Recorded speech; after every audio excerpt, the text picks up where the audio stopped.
Hi guys, nandito naman sa Q Beach, KEW Beach dito sa Queen Street East. Napakaganda, grabe. Kita nyo rin, ano? Ang ganda. Ang entrance. Tapos maaliwalas, very nature ang dating. So ano pa hinihintay nyo? Samahan nyo ko guys dito sa Q Beach. Itutur ko kayo papunta ron sa loob na napakaganda. Ready?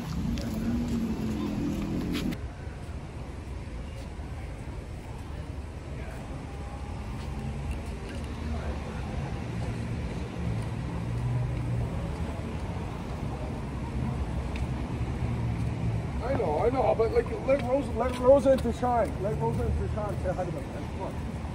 For today's vlog, ipapakita ko sa inyo kung gaano kaganda yung Q Beach. Spelling na to is KEW. Yan. Ay, street car oh. Paglabas may street car na agad oh, di ba? Ayos oh. Tapos ito, sarap pag upo-upo magkape-kape dyan oh. Kasi may Tim Hortons sa KEW sa harap. Oh, tingnan nyo ah. Mag-aalas 8 na. Pero wow, maliwanag pa rin. Ito sinasabi ko na ano, na entrance oh. Oh. May mga portable na toilet or portalet na tinatawag. Sa pasukan pa lang yan. Tapos sa loob, marami pa rin nakakalat na portalet doon. Tapos may mga drinking station. Kaya kompleto, dahil sa init ng panahon, may bili kang inumin basta may baong ka lang na container. O, tapos ito yung exit niya. O, entrance, I'm sorry. May A&W, may Tim Hortons. So, kompleto. Ang ganda oh. Q Beach. Ito, oh.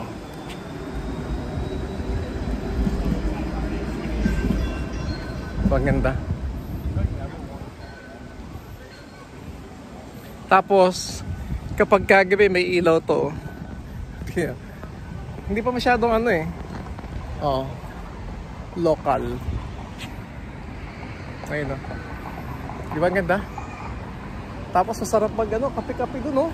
Sa mga lamesa oh. Ayun dun.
Ito yung entrance oh, ng Q Beach. Ganda rito kasi maraming puno. Oh, pwede pang mag bike dito. Tapos may splash pad. Ayun oh. Kaya maganda.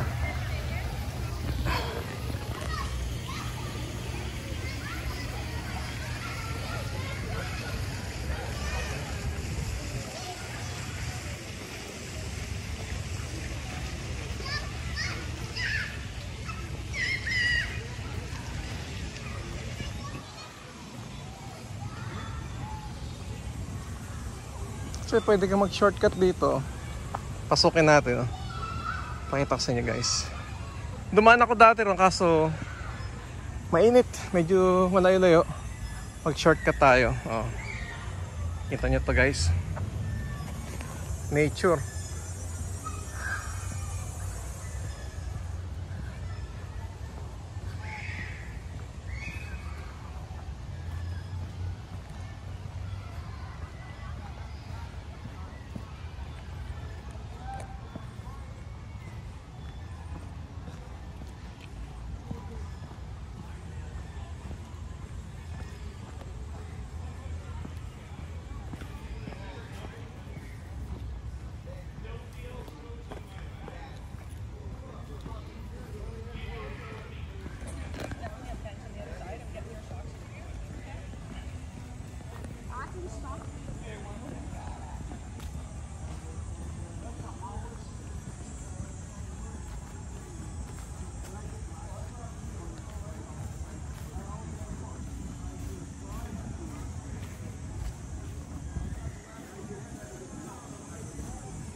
Tapos may football ano pa field.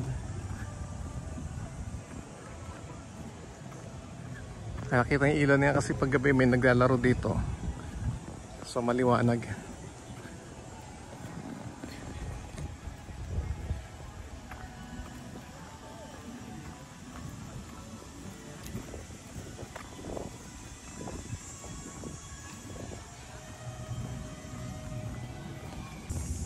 Tapos pwede rin kayong ganda dito mag volleyball, pwede kayong mag picnic. Oh, daming pwedeng gawin dito. Ayun, may birthday party dun. Oh,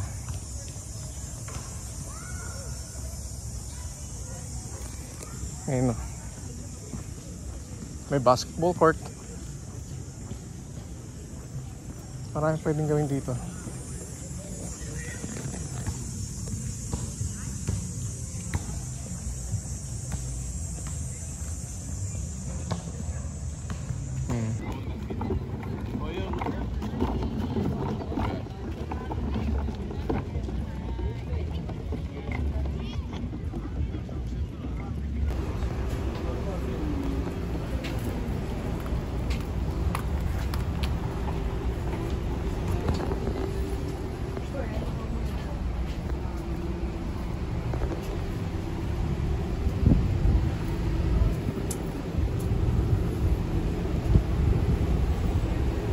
Super init.